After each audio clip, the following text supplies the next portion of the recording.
Do you see on your screen that it's streaming live on YouTube? Yes. Okay, we're ready. We're ready. All right. And good afternoon. My name is Thomas Dow, 8th grade assistant principal here at King Middle School. I'd like to take this opportunity to welcome all of you to our fourth quarter in-person learning instruction for this semester here at King Middle School. I'd like to introduce our other assistant principals that'll be joining me in this presentation this evening. We have Miss Nicole Willingham, our 6th grade assistant principal. We have Ms. Kelly Swinson, our 7th grade assistant principal. We have Ms. Diane Luckett, our assistant principal in charge of curriculum and IB. We also have Ms. Barbara Shea, our business manager, joining us as well. Our principal, Mr. Paul Brown, is doing double duty today. He's participating in 2 meetings this evening, which is why he'll be joining us as soon as he wraps up his first meeting with the school's GO team. On behalf of our administrative team, we'd like to thank you for tuning in to our YouTube channel. Let me encourage you to feel free to place any questions you have in the chat box, and we'll address them at the end of the meeting if they're not answered in the chat. Thank you again for tuning in, and I'll turn this part over to Ms. Willingham. Once again, welcome parents. We do have a survey we would like for you to complete, and Ms. Shea is going to drop that in the chat. So give us some information about our students that will be joining us fourth quarter. All right, we do want to let you know about some safety protocols that we have put in place. Students must wear masks at all times. Sanitizing stations have been placed in each classroom. Social distancing is implemented throughout the building. We have limited class sizes to the greatest extent possible, and we now have humidifiers in each classroom. We also want to reiterate that only students that have elected face-to-face learning per the district survey will be admitted into the building for fourth quarter. In addition, we have some non-negotiable student expectations. The following expectations will be strictly adhered to in order to create a safe learning environment. Students are, again, expected to wear masks at all times. Practice social distancing. Follow all safety precautions at all times. Focus and actively engage in learning. Bring required supplies daily. Follow all rules and expectations at school. And students must have their computers to use with them, along with chargers if necessary, daily. Unfortunately, we do not have any extra computers in the building, so students must bring their laptops daily. Let's talk about arrival. All students for 6th grade, all 6th grade students will enter through the main door starting at 8:50. We will have staff on hand at that main door to assist students with getting in the appropriate line. So we do have our students separated into 2 lines. And again, for our students that will be joining us fourth quarter, we will have staff in place that will assist with that process. Staff members posted will also check roster names. So this is a way that we will ensure that students entering are students that have elected fourth quarter in-person learning. Staff members will also check and record temperatures. And again, our students must wear masks as they enter the building. And if they do not have any masks at this time, we will provide them with one. Very important, any students with temperatures of 100 or more will be escorted to our care room. So parents, it's very important that you kind of monitor how your student is feeling before you send them off in the morning. And if they do have a temperature, we really ask for you to keep them at home. For our 7th and 8th graders, they will enter through the side door starting at 8:50 and also form 2 lines. And this arrival is regardless of mode of transportation. So regardless of whether you come via bus, parent drop off, walk, or we do have a few students that ride bikes, you will still enter the door according to your grade level. And again, staff members will be posted outside to check roster names. Staff members will check and record temperatures. And consistently, our students will wear masks. or be provided with a mask if they do not have one. And once students enter, they will go straight to their advisory or first period. And I mentioned our care room. For any students that come in the building and they are not feeling well or have a temperature of 100 or above, we do have an identified space in our theater where we will house those students. And if we do have one of your students that is in the care room, we ask that you come and pick them up within 30 minutes. Okay. All right, I'm going to turn the presentation over at this time to Ms. Swenson, where she will speak to you about our protocols in our classrooms. Good afternoon, or good welcome to another great evening with us, talking about the protocols at King Middle School in terms of students returning back as of next week. Students will transition from class to class as a group, socially distanced and orderly and systemically. Each teacher has a sanitation station at the front of the classroom for students to sanitize upon entering and exiting out of their classrooms. Student desks are socially distanced to the greatest extent possible. Each student will be given an assigned numbered seat, and these students were expected to sit in these assigned seats at all times. A moment ago, if you don't mind going back, I'm sorry about that. Thank you. Here's a photograph of our classroom arrangement that we currently have set up. The only thing that is missing from this particular picture are we have individual sneeze guards that have been set up and assigned and placed on each of the desks within each of the classrooms. So we wanted to give you an idea of how we have spaced the desks from one another, but we also wanted to give you the opportunity to see what the inside of the classrooms look like. Thank you. School supplies. Students are to bring the following supplies daily: their laptops and chargers, notebook, pencils and paper, bottled water, and hand sanitizer. We're asking that bottled water be brought into the building, as well as your bottles to be refilled, because we do have the capability of refilling those as well. But we want to stress that students are not allowed to share any of their school supplies. Students can carry items in their book bags because lockers will not be used at this time.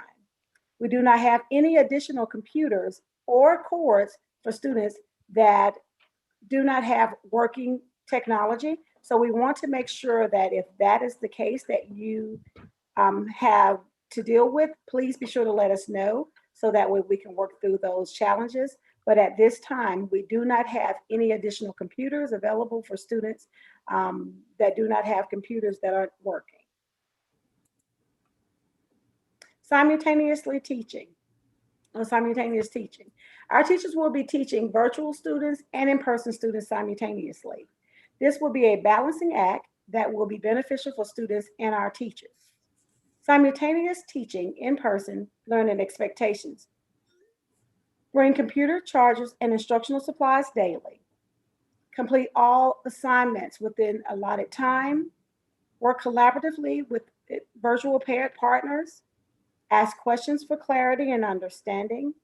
Stay focused and actively engaged in the lesson.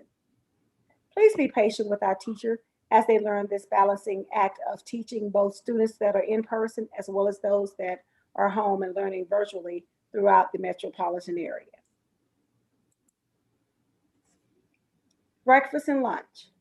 Breakfast and lunch will be delivered to each classroom. Students will eat both meals within the classroom. Students are able to pack a healthy breakfast and/or lunch each day. Students are not allowed to share food or exchange food items, and students will not be permitted to order school food via food deliveries such as Uber Eats or Grubhub. At this time, I'm going to turn this presentation over to Mr. Dow, who will continue on with the expectations for students within the building. Hey, guys, I'll talk about our restroom policies. Right now, of course, because of our social distancing, we have designated support personnel that will assist us in our restroom monitoring usage. And just to be assured, our parents that no more than 2 to 3 students will be allowed to use the restroom at any time. Like Ms. Swinson said, of course, we have social distancing in the classroom. The desks have been arranged to the greatest extent possible to allow for the social distancing in the classroom. And additionally, like Ms. Willingham has said, we provide each student with a desk barrier. We have a desk barrier. The teachers have desk barriers. Everyone in the room will be required to wear their mask. And we also have added for each classroom an air purifier for each classroom. And of course, our expectations are the students wear their mask at all times. As we move on to our connections, our classroom teachers line up the students, and the classroom teachers will escort the students to each connection class using the social distancing, keeping the students to the greatest extent possible as they escort them down. I know the 6th grade, 7th grade, they do have zones or areas that they take their kids, but each teacher will be responsible for taking the kids down. We also have our administrators and our support personnel that will help manage the transition to ensure the students are safe and socially distanced. Coming back from connections, our support personnel and our administrators, we will assist as well, helping our connections teachers. Our connection teachers will be responsible to escort the students back to their learning communities at the end of each connection class. With the help of our support personnel and our administrators, we'll make sure they all ensure they are safe and socially distanced on their way back to class. Our dismissal at the end of the day, our administrative team, we coordinate a staggered student dismissal with our students exiting from different parts of the building, just for safety purposes. Our 6th grade students will exit out at the end of the day because our 6th grade students are in what we call our connections, which is our exploratory, where they take PE and band and all the other classes. They'll exit the doors closest to the gym area, down at the end of the bus lane. Any of our students that ride cars will walk around to the parking area to retrieve their ride or get their ride. Our 7th grade students will exit out nearest the back exit of the doors of their learning communities. Those students, the buses, when they come out, the buses will be right there. And our car riders will do just as 6th graders and walk around to the parking area. Our 8th grade students will exit the doors nearest the main office and the bus lane. Our car riders walk around to the parking area.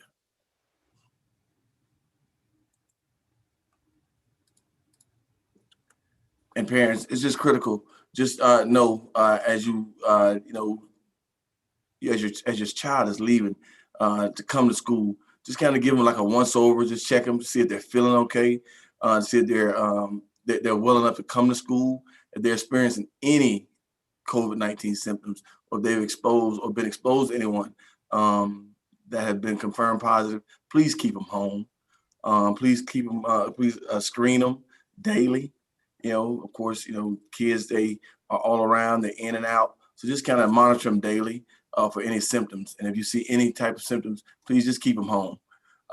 If you have changed your mind, after hearing our presentation, or if you had some second thoughts about it, about letting them come back, just let us know. Please reach out to either our grade level administrator or your grade level counselor, and just let us know. So we won't be looking for them, because if their name is on the list, we will be looking for them. Students, if your name is not on the list, if you're not on the list to come back, we ask that you please do not come to the school, because if your name is not on the list, you will not be allowed in the building.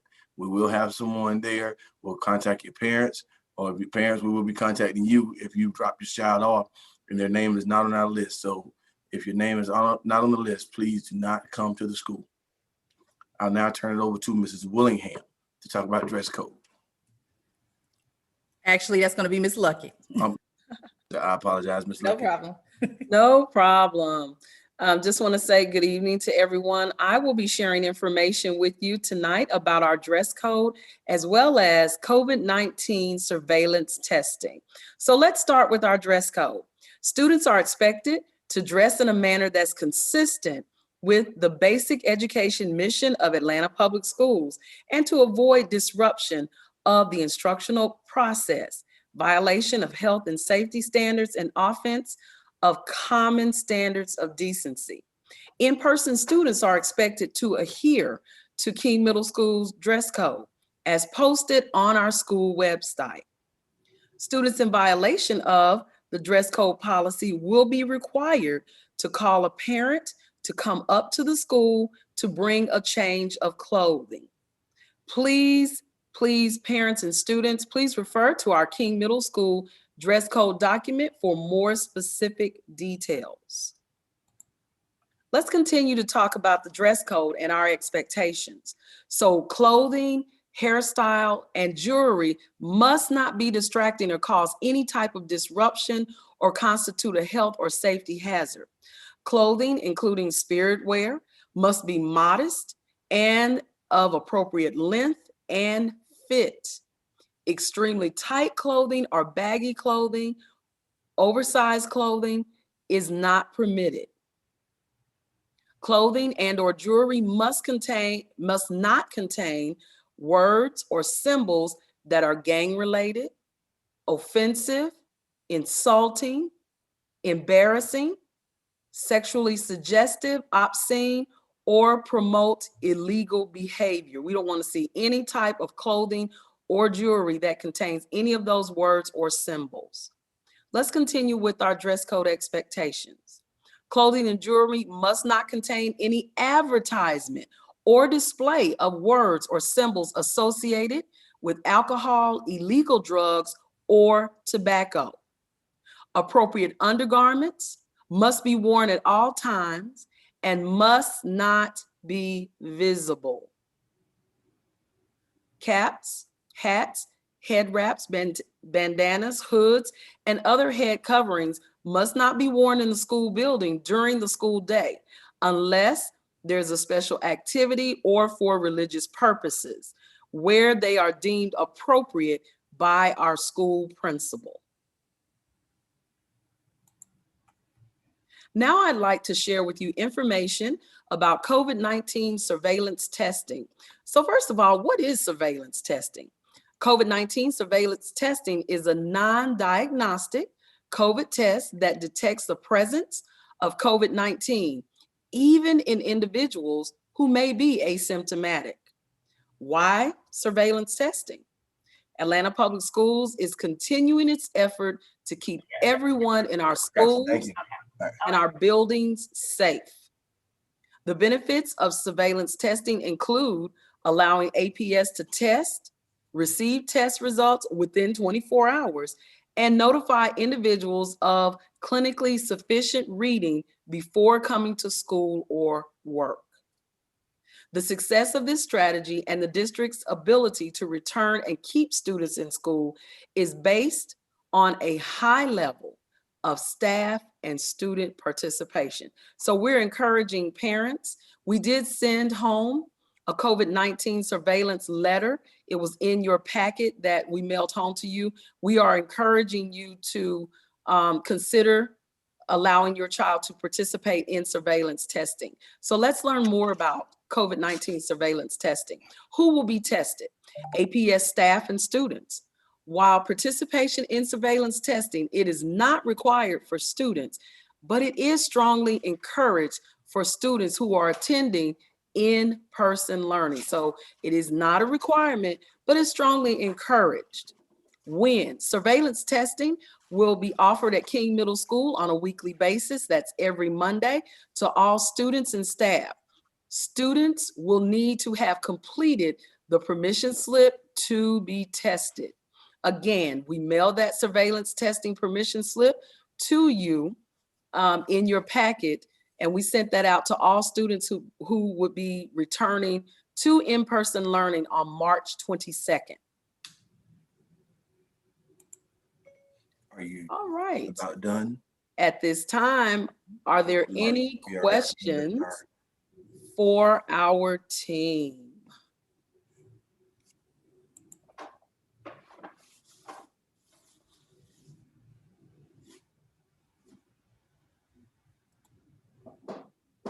Okay. When were the packets mailed? It was last week, maybe, was it last? No, it was last Friday. Last Friday. Okay. For the most part, the questions that were asked in the chat, I answered in the chat. Most of them were for people that were a little bit late and missed the beginning.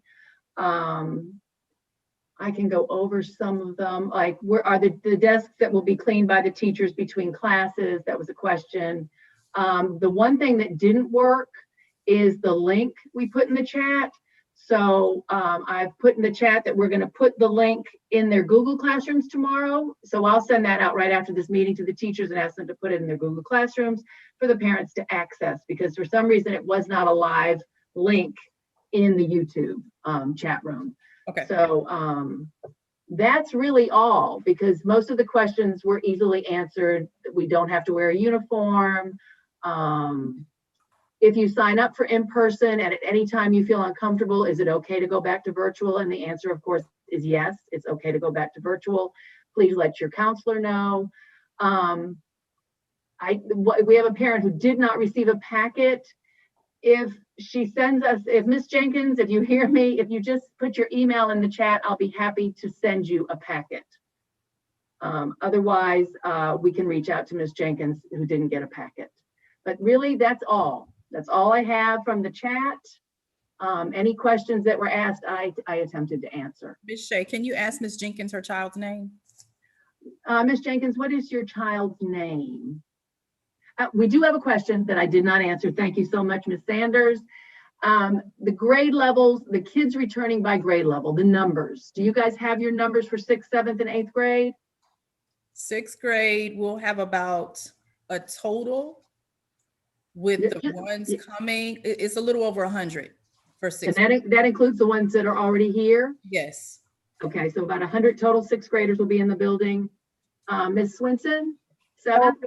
Roughly a total of 72 students that will be in 7th grade here. Okay, and that includes the kids that are already here? Yes, ma'am. Perfect, 72 for 7th grade. And Mr. Dow, 8th grade? 8th grade, we have 103. 103 total. 103. Yes. Well, if Dow is at 103, then I'm at about 120. Yes. Okay, okay, Yes. okay. So of 120, 103, and Kelly, I'm sorry, yours was 72? 72. Okay, so a little under 300 kids back in the building out of the 880. Yes, and Ms. Shamey, if I may say something to any parents who may have had a transportation question, please look on the APS APS website under transportation for your bus, your child's bus number and time.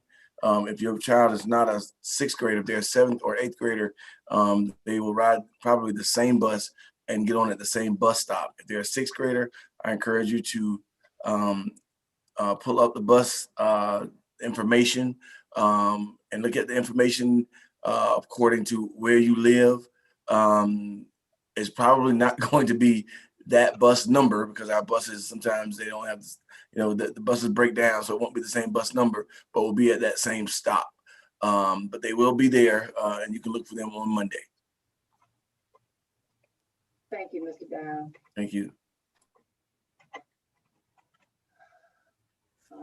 Okay, I don't see any more questions. We can give it another minute just to make sure.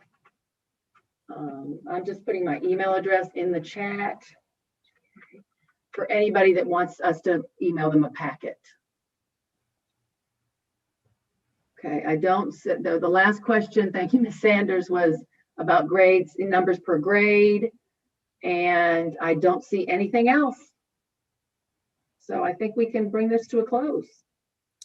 Right. Thank you again for joining us. Thank you, everybody. And if you think of a question, just reach out to Ms. Shea, your grade level administrator, your grade level counselor. All Have right. a great night. Have a great night. Everybody have a everybody. great evening. Great evening.